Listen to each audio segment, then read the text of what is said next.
أعوذ بالله من الشيطان الرجيم. بسم الله الرحمن الرحيم. الحمد لله رب العالمين الرحمن الرحيم مالك يوم الدين. إياك نعبد وإياك نستعين. اهدنا الصراط المستقيم صراط الذين أنعمت عليهم غير المغضوب عليهم ولا الضالين.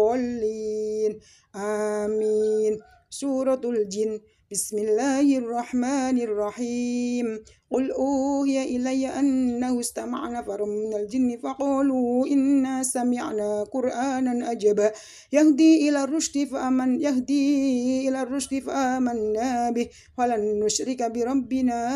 أحدا وأنه تعالى جد ربنا ما اتخذ صاحبة ولا ولدا وأنه كان يقول سفيهنا على الله شططا وأنا ظننا أن لا تقول الإنس والجن على الله كذبا وأنه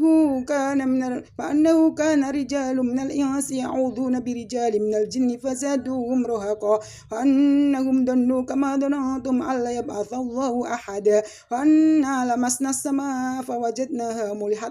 ملئت حرسا شديدا وشهبا وأنا كنا نقعد منها مقاعد للسمع فمن يستمع الآن يجد له شهابا رشدا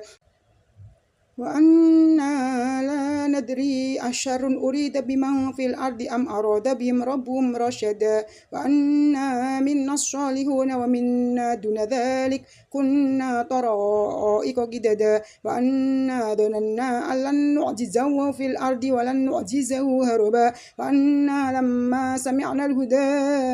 آمنا به ومن يؤمن بربه فلا يخاف بأسا ولا رهقا وأنا منا المسلمون ومنا القاسطون فمن أسلم فأولئك تحروا رشدا وأما القاسطون فكانوا لجهنم حطبا وأن لو استقاموا على الطريقة لأسقيناهم ماء غدقا لنفتنهم فيه فمن يعرض عن ذكر ربه يسلك عذابا صعدا وأن المساجد لله فلا تدعوا مع الله أحدا وأنه لما قام عبد الله يدعوه كادوا يكونون عليه لبدا قل إنما أدعو ربي ولا أشرك به أحدا قل إني لا أملك لكم ضرا ولا رشدا قل إني لن يجيرني من الله أحد فلن أجد من دونه ملتحدا إلا بلاغ من الله ورسالاته ومن يعص الله ورسوله فإن له نار جهنم خالدين فيها أبدا حتى إذا رأوا ما يوعدون فسيعلمون من أضعف ناصرا وأقل عددا قل إن أدري أقريب ما توعدون أم يجعل له ربي أمدا عالم الغيب فلا يظهر على غيبه أحدا إلا من ارتضى من رسول فإنه يسلك من بين يديه ومن خلفه رصدا ليعلم أن قد أبلغوا رسالات ربهم وأحاط بما لديهم وأحصى كل شيء عددا صدق الله العظيم.